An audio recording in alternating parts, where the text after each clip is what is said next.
Buenos días, El Salvador. Buenas noches, Europa. Estamos nuevamente en Síntesis, su programa de opinión a través del Heraldo de Chile. Recuerde siempre seguirnos en nuestras redes sociales a través del Facebook, Twitter, Instagram y YouTube. Pues, como siempre, tenemos a nuestro colaborador, compañero y amigo, escritor, etcétera. No termino el listado porque no nos vamos a terminar el programa presentándolo a nuestro amigo y compañero José Jandre desde Italia. Bienvenido, José. Hola Eric, qué bueno que nos encontramos de nuevo en Síntesis del Heraldo y tenemos algunos argumentos ahí que queremos compartir, algunos abordajes, estudios no son definitivos los nuestros, solamente son opiniones. Exactamente, claro. Una sugerencia, como siempre la he dicho, es que uno debe de buscar la noticia. Recordemos que hay muchas fake news. Uno tiene que informarse. Eso ya depende de cada uno. Nosotros vertimos nuestra opinión personal.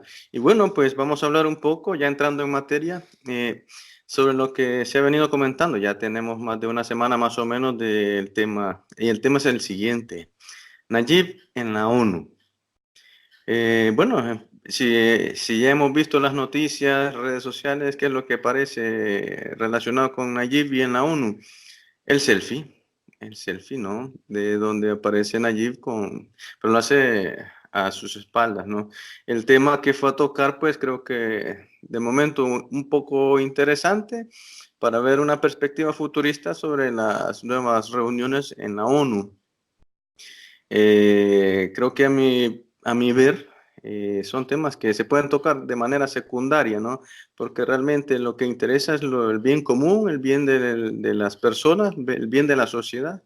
Y pues creo que ahí nos quedó a desear mucho, Nayib, porque se esperaba, por ejemplo, hablar del cambio climático, hablar sobre la pobreza, hablar sobre la salud, sobre la educación, para dónde está el mundo, para dónde está apuntando el mundo. Bueno, creo que me voy a quedar corto con las palabras, pero te voy a hacer para conocer más o menos tu análisis y tu punto de vista, José, a través de este tema de Nayib en la ONU. Sí, el primer encuentro que tiene Bukele en la ONU aprovechó para saludar a un montón de gente ahí, como dijo Donald Trump, que era un presidente cool, un presidente que le gustaba y buena onda, tecnológico, moderno. De hecho, el selfie fue la noticia que pasó en todos los medios de comunicación esta semana.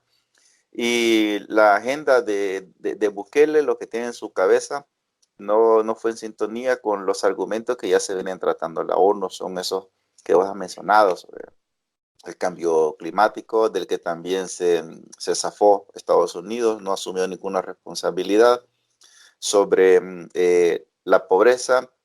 Igual, digamos, si hacemos una comparación de los estilos y las agendas de cada país que son llevadas en la ONU, podemos hacer una comparación, por ejemplo, el discurso de Evo Morales fue más al ataque, porque acusó al capitalismo de ser el culpable de la pobreza en el mundo y se dirigió directamente a los Estados Unidos, que son el causante en toda la historia de los sabotajes, golpes de Estado, golpes bajos a los gobiernos democráticos progresistas en todo el mundo y en América Latina.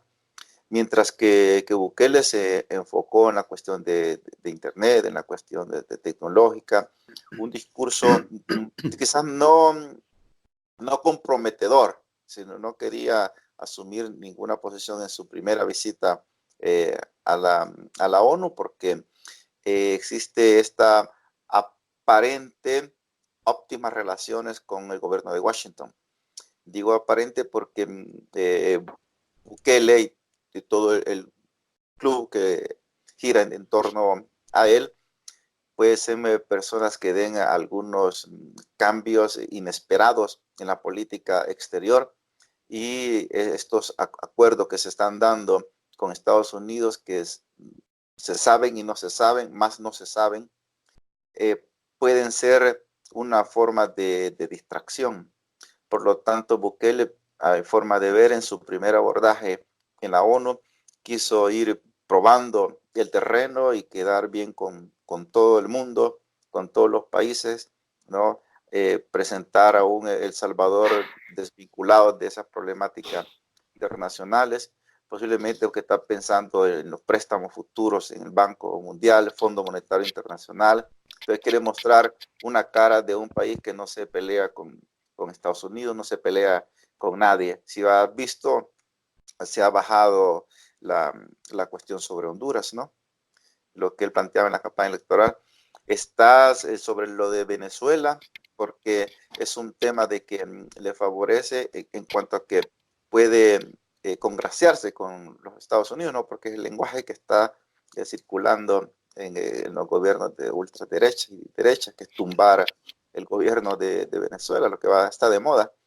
Y a mi forma de ver, sus propósitos, sus objetivos son conseguir los financiamientos, porque los presupuestos que va a tener su gobierno son bastante cargados, ¿no? Por todos los proyectos que él tiene en mente desarrollar. Sí, y bueno, a continuación les voy a mostrar el selfie, el famoso selfie, ¿no? Así Que se es, hizo cabal. Nayib. Claro, bueno, Ahí realmente yo esperaba más un mensaje de estadista, ¿no? Que de un empresario de marketing, ¿no? Pero bien, o sea, bien, a manera de un futuro, pero sí, como dices tú, se dejó muchos temas, creo que necesarios para la sociedad, pero bueno, eh, por algo llevaba este contenido. Esta foto pues le ha dado vuelta al mundo y como dijo él, incluso dijo que una foto pues es la que se va a comentar más. Si lo ves, si lo buscas en internet, en Facebook, lo que sea, pues esto te va a aparecer ahí como del sí, lugar. fíjate que en ese caso, aunque él hubiese externado algunas palabras sobre la pobreza, esas se hubieran ahogado, porque siempre lo más importante hubiese sido el selfie. Yo creo Y que, sí, perdón que te interrumpa, yo creo que debería ser complemento al mensaje. Esto bien, si bien es cierto, es muy importante, o sea, que ya actualmente las redes sociales, pues, como sabemos, es un canal de comunicación y es más rápido que, que la televisión, que la radio. Entonces, bien, las noticias vuelan allí, pero una foto sin contenido, pues, es una foto. Entonces, importante creo yo que hubiera complementado en un tema muy importante, como decíamos, puede ser cambio climático, la pobreza, la desnutrición, el analfabetismo, etcétera, etcétera. Y pues eso hubiera dado, creo yo, un poquito más de contundencia en el mensaje. Pero bueno, eso es lo que hizo el mandatario y pues es su gobierno. Él pues ha llegado y lo hizo así, de esa manera, pues. ¿Tienes algún otro dato para ampliar el tema o continuamos con otro tema? no, pienso que hemos hecho un buen resumen de nuestras opiniones. El, otro argumento que queremos presentar es sobre la idea de considerar El Salvador como el tercer país seguro. Que esto también, esto quizás es más de contenido para los que estamos fuera. Y ahora, Estados Unidos, hemos venido diciendo que está cambiando su estrategia de geopolítica. Por ejemplo, amenazó a México con aumentar los aranceles si no le ayudaba en detener los migrantes. ¿Y qué hizo López Obrador? Movilizó el ejército en la frontera para salvaguardar eh, el INPO y el EXPO para Estados Unidos. Está condicionando, si bien es cierto que Estados Unidos no tiene los recursos económicos que tenía hace 30 años, por dar una fecha, pero está utilizando su chantaje diplomático. Y porque recordemos que Donald Trump se encuentra en una plena campaña electoral con la que quiere arrasar hasta con su principal adversario sobre esta cuestión de los emails, de los mensajes espiados, todo eso. Y él quiere presentar ante su electorado blanco y ante sus financistas de que él es capaz de disminuir mediáticamente la migración irregular en los Estados Unidos. Y, por ejemplo, con El Salvador, lo que he podido entender de que le ha ofrecido al gobierno unas 20,000 visas de trabajo temporáneo, estacional, en la agricultura y en la industria, en otras cosas, en el entendido que estos salvadoreños después se tienen que regresar a El Salvador. No sé si esa cuestión que se publicó que van a ganar $20 la hora es estándar en todos los sectores o solo en algunos sectores en específico, porque se ve una cifra jugosa, ya la gente comienza a hacer el número de si trabajan 10 horas, cuánto van a ganar al día. De ahí tiene que ver, pienso, esta cuestión del país seguro en esa política de Estados Unidos de descargar sus responsabilidades a otros países. Y Bukele lo expresó también, dijo, si hemos hecho un acuerdo, El Salvador todavía no es seguro, eso lo vamos a resolver después, pero si el presidente de Estados Unidos me pide de que vienen 300 venezolanos a El Salvador que están solicitando asilo político en Estados Unidos, los tenemos que recibir, luego resolvemos cómo recibirlos. Entonces una retórica, mi forma de ver, de estar aparentemente quedando bien con la Casa Blanca, aunque sí considero que Bukele ya está poniendo un ojo en Asia, y porque Asia tiene todos los recursos y la única forma para satisfacer sus promesas de campaña es ver hacia China. En algún momento determinado va a dar una vuelta, me sospecho eso. Para mientras está complaciendo las peticiones de Donald Trump, porque también recordar que hay ayuda económica, te acordás el FMLN, porque estaba contento y coqueteando con Estados Unidos por el Milenio 2, que eran $200 millones que regaló Estados Unidos. Y El Salvador necesita dinero, además, un gobierno como el estilo de Bukele necesita una gran cantidad de líquido para poder hacer correr su carro. Sí, yo creo que es importante la noticia que han dejado ir a través también del Ministerio de, creo que de Trabajo, ¿no? Que con asocio a ellos, pues van a poder emitir pues visas para poder viajar de manera legal a Estados Unidos, ya con trabajo. Entonces, yo creo que es importante porque vamos a ver los beneficios, los pros y los contras, ¿no? Pues vamos a comenzar con lo que favorece. Pues creo que es acertada, creo que yo, más bien creo, de que si es una forma, una posibilidad de poder tener trabajo, ya que en el país no se da, bien, bien. El problema es que, creo yo, porque como requisito te piden que una empresa te contrate. Un agricultor en el país, un agricultor pobre, ¿cómo lo va a contratar una empresa que ni siquiera lo conoce? O sea, es complicado. Yo creo que las visas son muy, creo que hay unos vacíos ahí porque realmente, si bien es cierto, quieren exportar el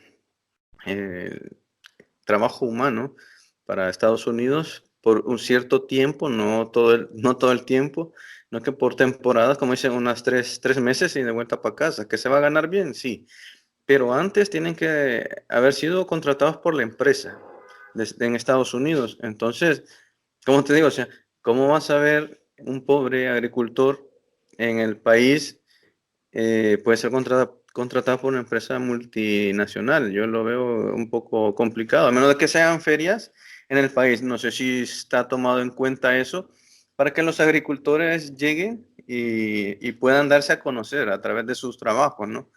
Porque de otra manera, perdón, lo veo muy, muy difícil. Hay que ver también la otra parte. Yo creo que esto mismo se ha hecho en Guatemala, creo que en Honduras, en lo que tú comentabas en México. ¿Qué es lo que está haciendo Estados Unidos? Está dejando a los gobiernos locales, para el caso de México, o el caso de El Salvador, Guatemala y Honduras, creo que hasta allí, no sé si va a llegar hasta Nicaragua, no lo sé, aunque no lo creo, dudo, porque ya ahí es otra mente, es otro ideal el que se va a manejar a través de Son otros Nicaragua, 5 pesos. es otro tema. Además, la OEA parece que quiere ya hacer alguna sentencia de desconocer el gobierno de Daniel Ortega, Bueno, Bueno, por eso lo vamos a que, hablar en la parte de la geopolítica. lo que se espera para la parte sur después de Estados Unidos, todo es sur, ¿no? En fin, lo que te quería decir que la parte de migración que se está llevando a cabo es una encerrona que nos están haciendo a todos los países. No permitir que la gente vaya hasta Estados Unidos y dejar toda la gente que ya no aguantan sus gobiernos, o sea, que ya están desesperados porque no hay trabajo, no hay que comer, o sea, la gente se rebusca. Y como derecho natural que tenemos todos los seres humanos es de emigrar para una buena, para mejorar tu vida, o sea, para mejorar tu forma de vivir en tu país, ya que si no hay oportunidad de empleo, si no hay de ninguna manera desarrollo personal, no hay desarrollo local, entonces, ¿qué opciones tenemos? Pues nada, o sea, buscar un nuevo horizonte. Entonces, pero con estas nuevas reformas, digámoslo así, a través de los presidentes, yo creo que es una mala decisión, porque el paso tiene que estar libre. Si de todas maneras, obviamente, hay personas que se benefician de manera económica y tal vez va a tocar el tema, lo van a tratar de asociar, es ¿cómo es que se llama esto de las drogas? El corredor de Centroamérica, ¿no? Que lo quieren eliminar. Pues ese es el tema que ponen ellos, que dicen que para parar todo esto, todo este trasiego que va del sur hasta Estados Unidos, pues me parece un tema muy complicado y difícil, ¿no? Porque no solo eso, cuando hablamos de un tercer país seguro, creo que tendrá repercusiones en los salvadoreños, ya vamos a hablar ya específicamente de los salvadoreños que están fuera del país. Por ejemplo, personas que han salido o han solicitado asilo en otros países, o se los van a negar porque como ya somos un país seguro, entonces esto va a tener repercusiones en los salvadoreños que están fuera, para el caso de Europa, incluso, bueno, en cualquier país, pues te van a negar el asilo, porque obviamente si tu país ya es seguro, o sea, no tenés que por qué salir, se supone, ¿no? Pero es algo complicado en las cuestiones de leyes migratorias porque probablemente afecte a muchos salvadoreños, Andrés.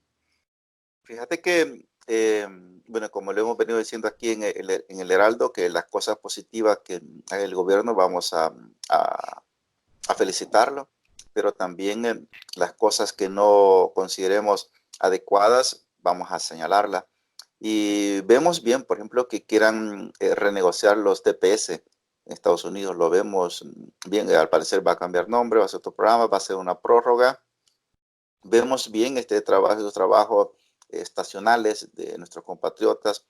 Está bien porque va a mejorar su situación económica por un tiempo.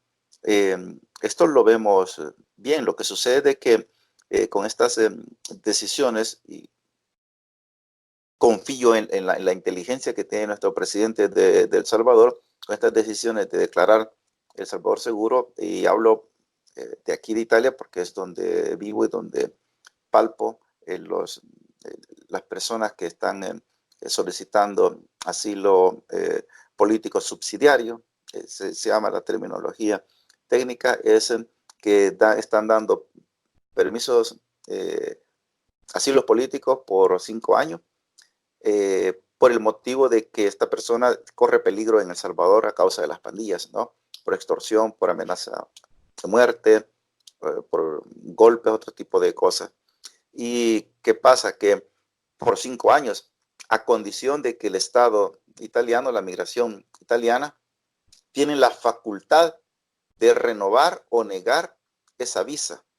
Si después ese asilo político, si después de 5 años se comprueba que en El Salvador ya no hay pandillas, si se comprueba que en El Salvador, en esa zona donde emigró esta persona, ya no hay esta delincuencia pandilleril, se reserva el derecho de quitarle ese asilo y solicitarle que abandone el territorio italiano.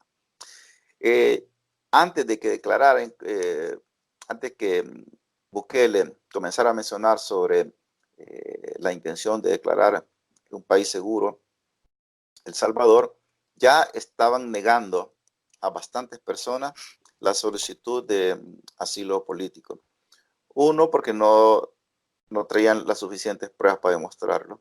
Y dos, porque las investigaciones que hace aquí la migración en Salvador, según sus sensores, en esas zonas no corrían peligro. Pero si oficialmente o diplomáticamente se declara El Salvador libre de pandillas, evidentemente que estos gobiernos europeos, al menos lo que conozco aquí en Italia, más teniendo un gobierno de derecha, con leyes cada vez más raciales, estarían quitándole los asilos políticos a nuestros compatriotas, y son miles, Eric. Son miles en los últimos 5 años que han migrado aquí, familias enteras que están bajo la tutela de los asilos políticos subsidiarios y se verían en una situación de clandestinidad, porque ahora las leyes italianas declaran que un migrante que no tiene permiso de estadía está cometiendo un delito. Y grave porque al mismo tiempo que la persona con asilo político puede conseguir un trabajo regular, pero si pierde el asilo, automáticamente pierde el trabajo, pierde todo. Por eso confío en la inteligencia de nuestro presidente, porque está en juego miles de familias. Hay un dato que salió hoy, está saliendo en los periódicos este día, y es acerca de las pandillas, según los asesores de los Estados Unidos que cruzan información con los fiscales en el país. Salen las noticias que las pandillas han sido golpeadas fuertemente en su parte económica y operacional, pero que aún están en pie una estructura que agrupa unos 67,000 pandilleros en el país y que están presos 18,000.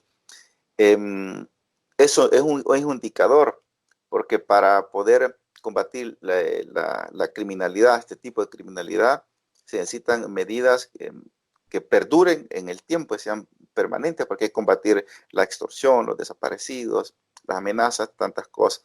Por lo tanto, es un tema del que seguramente vamos a seguir conversando, porque no es un capítulo cerrado, pero hay que estar atentos, y el mensaje que doy es de que hay muchas cosas que está dando buenas señales este gobierno, pero también tenemos que estar atentos a cosas que pueden perjudicar también a la población. Claro, sí, claro, totalmente de acuerdo.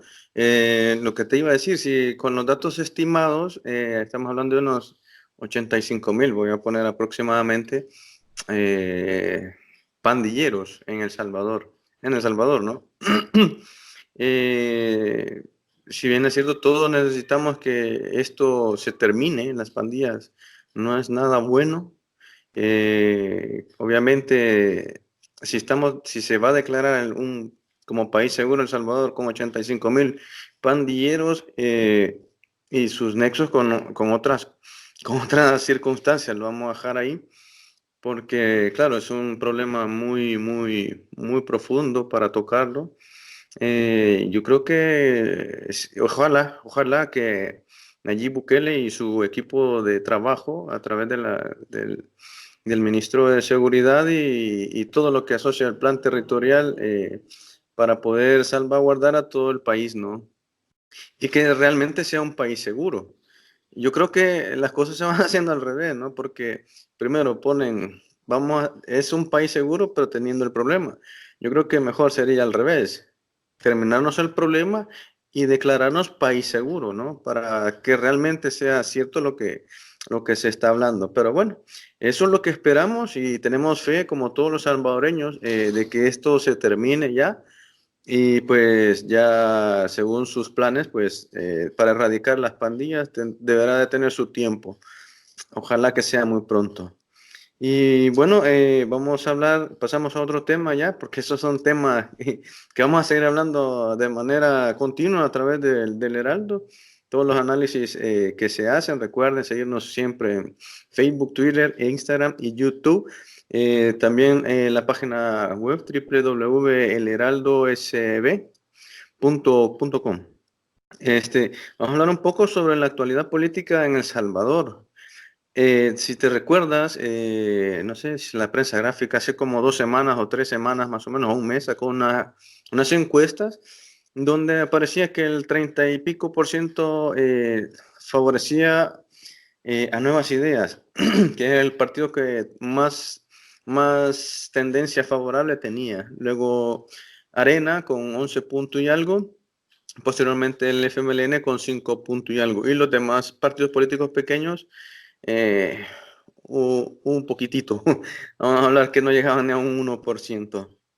Pero me entraba a mí un poco la duda. Obviamente que siempre cuando se hacen este tipo de, de encuestas hay un margen de error, ¿no? Que dependiendo de la empresa que lo haga, pues te lo estipula. El caso es que había un 44% que a mí me llamaba mucho la atención de que no sabía o no respondía. Que esto es más que todo lo demás que estábamos hablando, que sumados los partidos políticos, pues había un gran vacío. Podemos decir que ya en general un 50% pues no sabe o no responde. ¿Cómo puedes tú analizar esta situación, Andrés? Ahora, por un lado, Nuevas Ideas sigue siendo un fenómeno social inédito en el país y todo gira en torno a la figura del presidente Nayib Bukele. El partido electoral Nuevas Ideas no está funcionando como una institución política eh, según las normativas de la ley de los partidos políticos, es decir, que tienen que hacer internas para elegir sus directivas en el territorio y tienen que hacer internas para elegir sus candidatos, ya sea para la diputación o para los consejos municipales. Eso Nuevas Ideas no lo ha hecho a 17 meses que va cerrando la brecha para las próximas elecciones. Es poco tiempo, 17 meses. Me imagino que Bukele esté pensando entrar de nuevamente en la escena con una directa Facebook que él acostumbra y pedir organizar todo en una semana. Después de la experiencia que en menos de 3 días se inscribió el partido Nuevas Ideas, es posible que él las afiliaciones al partido electoral Nuevas Ideas las quiera hacer online, o es posible que haga un llamado que en 5 días fuera y dentro del país la gente se afilie y luego en 5 días hacer la selección. Creo que en la selección de los diputados él va a ser muy cuidadoso porque él hace cálculo que puede obtener, si es posible, la mayoría calificada, que son 51 diputados, si no me equivoco. Y alcanzando la mayoría calificada, él podría gobernar con tranquilidad, pero eso significa que será cuidadoso en escoger. Pienso que va a haber un equipo nacional que lo rodea a él, que va a seleccionar a las personas de la diputación, al menos los propietarios, ¿no? Sobre las alcaldías, me imagino que de igual forma las alcaldías más importantes, San Miguel, San Salvador, Santa Ana y del Gran San Salvador, las más significativas, es posible que un grupo cercano a Bukele seleccione a los candidatos y las otras alcaldías las someta a la democracia interna. Pero lo que sucede es que lo que estamos viendo, incluso en las redes sociales, por las cosas que se publican, que existe una pelea interna por los liderazgos, por quién se apodera de Nuevas Ideas. Es cierto que en Colonia hay 3 grupos, algunos 4 grupos de Nuevas Ideas, en algunos pueblos hay 6, 7 grupos.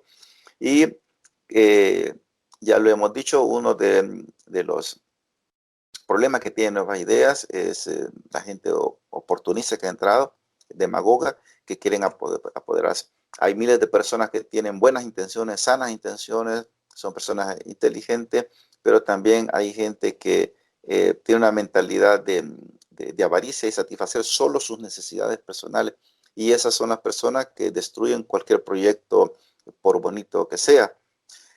Eso por un lado. Por el otro lado, sobre este porcentaje en las encuestas que mencionaba, que es bien interesante, fíjate que tiene que ver con el desplazamiento que están teniendo Arena y el FMLN.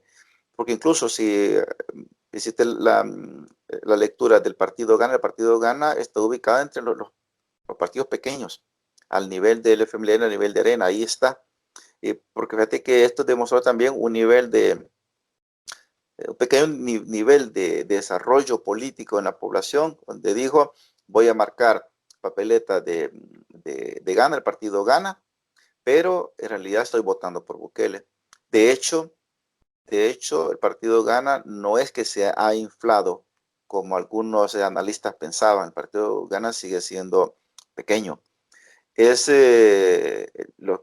dominantes en la escena siguen siendo nuevas ideas, aunque sí vayan algunos candidatos que no son muy populares, pero van a tener una presencia indiscutiblemente histórica.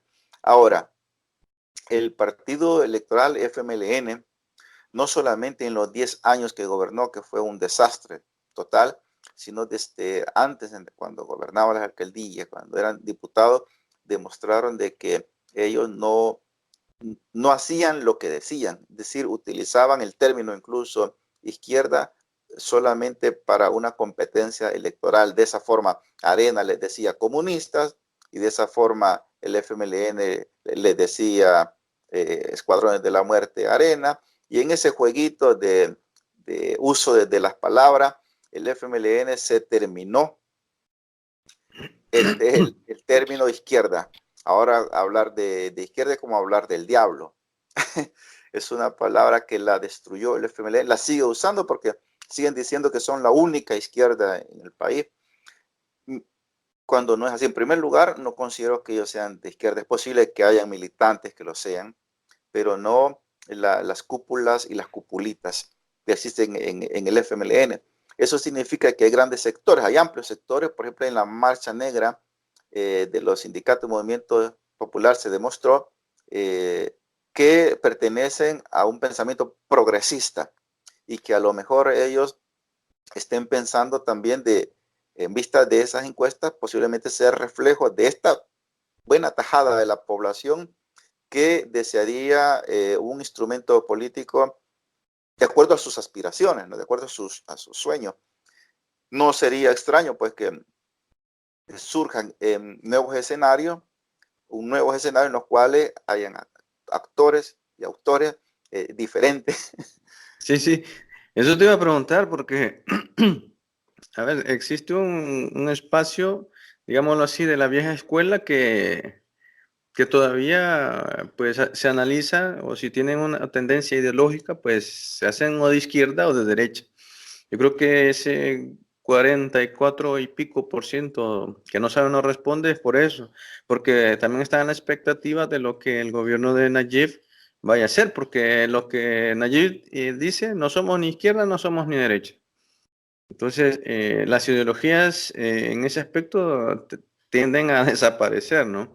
Cuando no tienes un análisis o un estudio o un conocimiento sobre qué es izquierda, qué es derecha, qué es capitalismo, qué es comunismo, etcétera, etcétera. Entonces, yo creo que esa parte de la población, pues, conoce un poco de qué se está hablando en este momento. Y eso era mi pregunta. Cuando tú ves ese espacio, ¿es posible apoderarse de él a través de una ideología?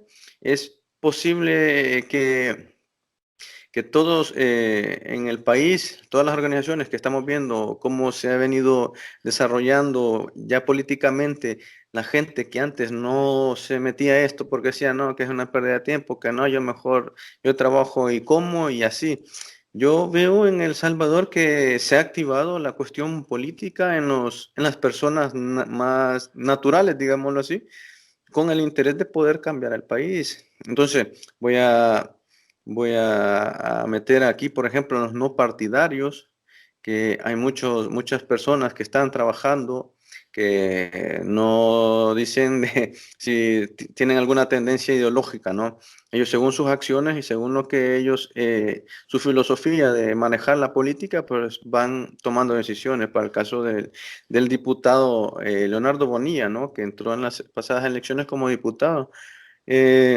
También hay otro grupo no me recuerdo el nombre, de políticos que no solo es en el país, sino que es una red a nivel mundial. Y yo creo que el salvadoreño ya está como que con ganas, ¿no? De quererse, si no haces las cosas, pues no esperas un cambio. Entonces se están tirando al charco pues a trabajar, ¿no? A hacer lo que hace. Y también voy a mencionar los sectores que tal vez no se sienten, o no tenían el apoyo o se sentían apoyados con el partido del FMLN, que decías tú que dices ser de izquierda, pero que no lo son, que ya vimos que no, realmente no es, que no es izquierda, eso está más que claro. ¿Será posible, José, de que se aparezcan, como tú dijiste, nuevos autores y nuevos actores como partidos políticos ya o como no partidarios? ¿Y cómo ves esta situación? Pienso que sí.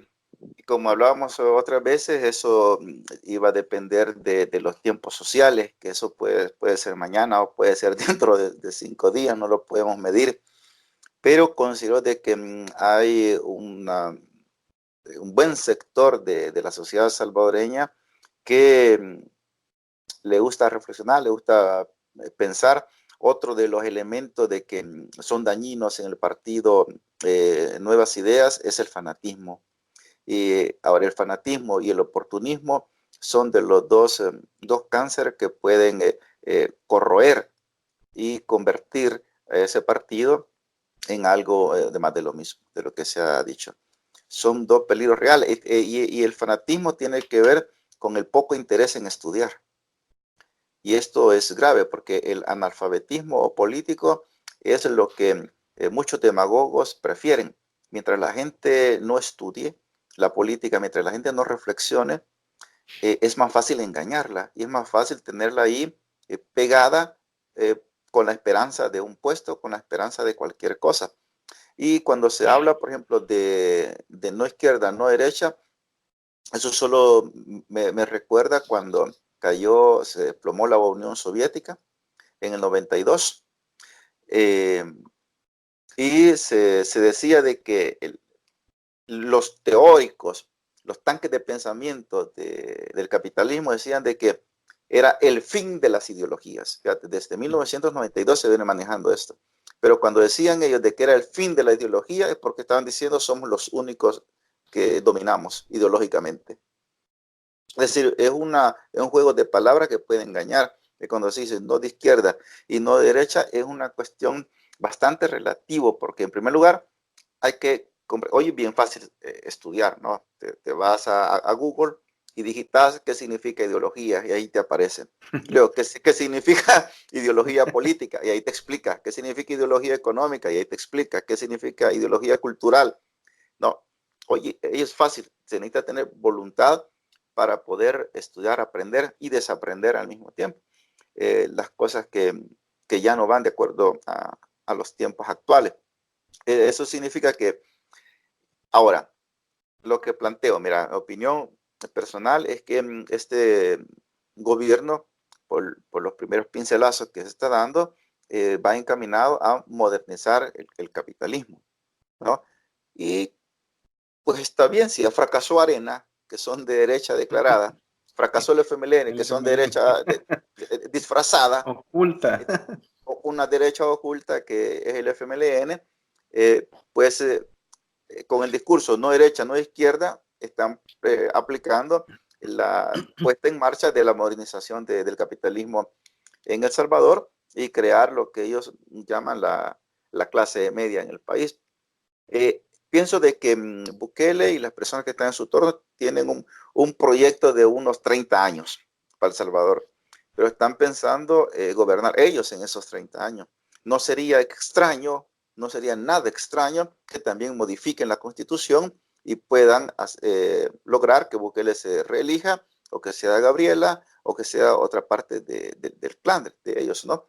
no sería nada extraño que no nos sorprenda, que ya sucedió en Rusia, sucedió en Ecuador, en Venezuela, Claro. en Bolivia, en Nicaragua.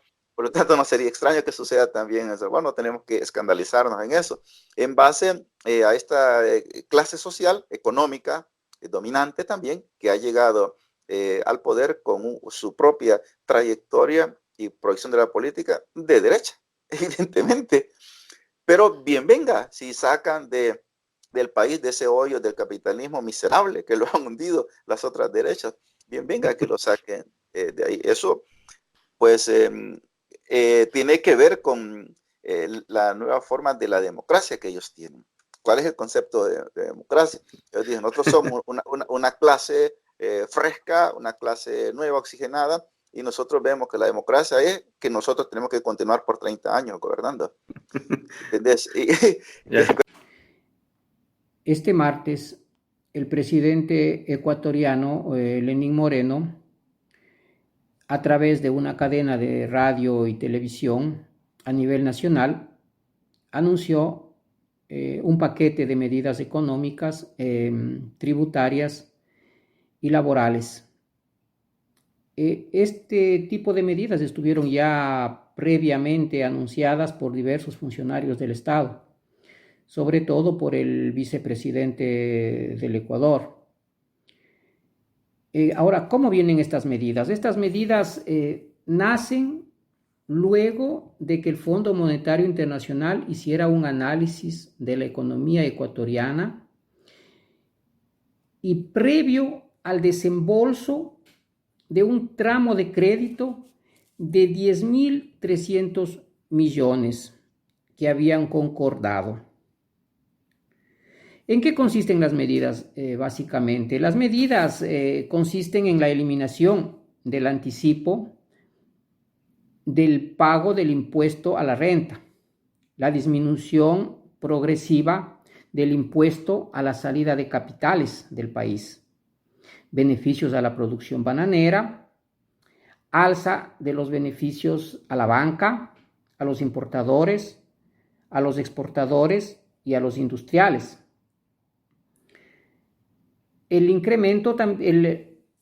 También el incremento en el precio de los combustibles, sobre todo al diésel.